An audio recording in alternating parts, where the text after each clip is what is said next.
ದೇಶ ಒಡೆಯುವ ಮಾತುಗಳನ್ನ ಯಾರೇ ಆಡಿದ್ರು ಅದನ್ನ ಕಠಿಣ ಶಬ್ದಗಳಲ್ಲಿ ಖಂಡಿಸಲೇಬೇಕು. ಅದಕ್ಕೆ ನೇರ ಅಥವಾ ಪರೋಕ್ಷವಾಗಿ ಯಾರಾದ್ರೂ ಕೊಡುಗೆಗಳನ್ನ ನೀಡ್ತಾ ಇದ್ರೆ ಅವರನ್ನ ನಾವು ಸಂಘಟಿತವಾಗಿ ಎದುರಿಸಲೇಬೇಕು. ಇದರಲ್ಲಿ ಎರಡು ಮಾತಿಲ್ಲ. ಆದ್ರೆ ಕಳೆದ ಕೆಲವು ವರ್ಷಗಳಿಂದ ದಕ್ಷಿಣ ಭಾರತದ ರಾಜ್ಯಗಳ ಮುಖ್ಯಮಂತ್ರಿಗಳು ಭಾರತದಿಂದ ದಕ್ಷಿಣದ ರಾಜ್ಯಗಳನ್ನ ಪ್ರತ್ಯೇಕಗೊಳಿಸುವ ಪ್ರಯತ್ನ ಕೇಂದ್ರ ಸರ್ಕಾರದಿಂದ ನಡೀತಾ ಇದೆ ಅಂತ ಆರೋಪ ಮಾಡ್ತಾ ಬಂದಿದ್ದಾರೆ. ಅದರಿಂದ ಯಾವ ನೀತಿಗಳಿಂದ ರಾಷ್ಟ್ರ ವಿಭಜನೆಯ ಅಪಾಯ ಇದೆಯೋ ಆ ನೀತಿಗಳನ್ನು ನಾವು ವಿರೋಧಿಸುವ ಮೂಲಕನೇ ದೇಶ ವಿಭಜನೆಯನ್ನ ತಡಿಬೇಕು. ಆ ನೀತಿಯ ಹಿಂದೆ ಎಂಥ ಶಕ್ತಿ ಇದ್ರೂ ಕೂಡ ಅವರನ್ನ ನಾವು ವಿರೋಧ ಮಾಡಲೇಬೇಕು.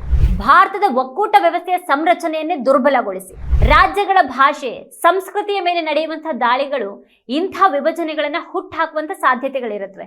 ಆರ್ಥಿಕವಾಗಿ, ಸಾಮಾಜಿಕವಾಗಿ, ಶೈಕ್ಷಣಿಕವಾಗಿ ಅಗ್ರಸ್ಥಾನದಲ್ಲಿರುವಂತಹ ದಕ್ಷಿಣ ಭಾರತದ ರಾಜ್ಯಗಳ ಮೇಲೆ ಉತ್ತರ ಭಾರತವನ್ನ ಹೇರುವ ಪ್ರಯತ್ನದ ವಿರುದ್ಧ ಕೇಳಿ ಬರ್ತಾ ಇರುವಂತಹ ಅಸಮಾಧಾನವನ್ನ ಈ ನಿಟ್ಟಿನಲ್ಲಿ ಕೇಂದ್ರ ಸರ್ಕಾರ ಗಂಭೀರವಾಗಿ ತೆಗೆದುಕೊಳ್ಬೇಕು.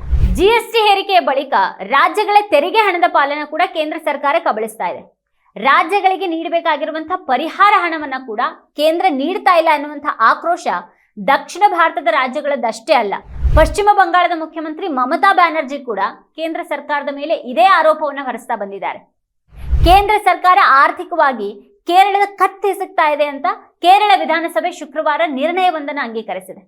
ಮತ್ ಅಂಥದೊಂದು ಆತಂಕಕ್ಕೆ ದೇಶವನ್ನ ತಳ್ಳಿರುವಂತಹ ಈ ಮೋದಿ ನೇತೃತ್ವದ ಕೇಂದ್ರ ಸರ್ಕಾರವನ್ನ ಬಿಜೆಪಿ ನಾಯಕರು ಪ್ರಶ್ನೆ ಮಾಡಬೇಕು. ರಾಜ್ಯಕ್ಕೆ ಆಗ್ತಾ ಇರುವಂತಹ ಅನ್ಯಾಯವನ್ನ ಪ್ರಶ್ನೆ ಮಾಡಿದವ್ರು ಬಾಯಿ ಮುಚ್ಚಿಸೋದಿಕ್ಕೆ ಪ್ರತ್ಯೇಕ ರಾಷ್ಟ್ರದ ಪದ ಬಳಕೆಯನ್ನು ಮುಂದಿಡ್ತಾ ಇರುವಂತಹ ಈ ಬಿಜೆಪಿಯ ನಾಯಕರು ಈ ದೇಶವನ್ನ ಹಿಂದೂ ರಾಷ್ಟ್ರವಾಗಿಸೋದಿಕ್ಕೆ ಹವಣಿಸ್ತಾ ಇರುವಂತಹ ದೇಶ ವಿರೋಧಿಗಳ ಜೊತೆಗೆ ಚಕ್ಕಂದ ಆಡ್ತಾ ಇರೋದು ಗುಟ್ಟಾಗಿ ಏನಿಲ್ಲ. ಹಿಂದೂ ರಾಷ್ಟ್ರ ನಿರ್ಮಾಣ ಅನ್ನೋದು ಅಂತಿಮವಾಗಿ ಪ್ರತ್ಯೇಕ ರಾಷ್ಟ್ರ ಬೇಡಿಕೆ ಇನ್ನೊಂದು ಮುಖಾನೇ ಆಗಿದೆ. ಪಂಜಾಬಿನ ಜನರು ಖಾಲಿಸ್ತಾನ ರಾಷ್ಟ್ರ, ಕಾಶ್ಮೀರಿಗಳು ಪ್ರತ್ಯೇಕ ಕಾಶ್ಮೀರ, ಈಶಾನ್ಯ ಉಗ್ರವಾದಿಗಳು ಪ್ರತ್ಯೇಕ ಈಶಾನ್ಯ ರಾಷ್ಟ್ರ ಕೇಳೋದು ರಾಷ್ಟ್ರದ್ರೋಹಾನೇ ಆಗಿದ್ರೆ, ಉಗ್ರ ಹಿಂದುತ್ವವಾದಿಗಳು ಹಿಂದೂ ರಾಷ್ಟ್ರವನ್ನ ಪ್ರತಿಪಾದಿಸೋದು ಕೂಡ ಈ ದೇಶದ ಸಂವಿಧಾನಕ್ಕೆ ವಿರುದ್ಧವಾಗಿದೆ. ಅದು ರಾಷ್ಟ್ರದ್ರೋಹಾನೇ ಆಗಿದೆ. ಹಿಂದೂ ಧರ್ಮದ ಹೆಸರಲ್ಲಿ ರಾಷ್ಟ್ರ ವಿರೋಧಿ ಹೇಳಿಕೆಯನ್ನ ನೀಡಿದಾಗ ಅದಕ್ಕೆ ಕುಮ್ಮಕ್ಕು ನೀಡುವ ಅಥವಾ ಮೌನವಾಗಿ ಅದನ್ನು ಬೆಂಬಲಿಸುವಂತಹ ನಾಯಕರು ನಮ್ಮ ನಾಡು ನುಡಿಗೆ ಅನ್ಯಾಯ ಆದಾಗ, ನಮ್ಮ ರಾಜ್ಯಕ್ಕೆ ಸೇರ್ಬೇಕಾದಂತಹ ತೆರಿಗೆ ಹಣ ಸೇರದೇ ಇದ್ದಾಗ ಅಸಮಾಧಾನ ವ್ಯಕ್ತಪಡಿಸಿದ್ರೆ ಅದರಲ್ಲಿ ರಾಷ್ಟ್ರದ್ರೋಹವನ್ನ ಹುಡುಕುವಂಥದ್ದು ವಿಪರ್ಯಾಸನೇ ಸರಿ. ಕನ್ನಡಿಗರ ಹಿತಾಸಕ್ತಿಯನ್ನ ಬಲಿ ಕೊಟ್ಟು ಹಿಂದಿ ಭಾಷಿಕರಿಗೆ ಮಂಡಿಯಿರುವಂತಹ ರಾಜ್ಯದ ಬಿಜೆಪಿ ನಾಯಕರು ನಾಡದ್ರೋಹಿಗಳು ಮಾತ್ರ ಅಲ್ಲ, ಈ ಮೂಲಕ ಪ್ರತ್ಯೇಕ ರಾಷ್ಟ್ರವಾದಕ್ಕೆ ಇನ್ನಷ್ಟು ಎಣ್ಣೆ ಸುರಿತಾ ಇದ್ದಾರೆ.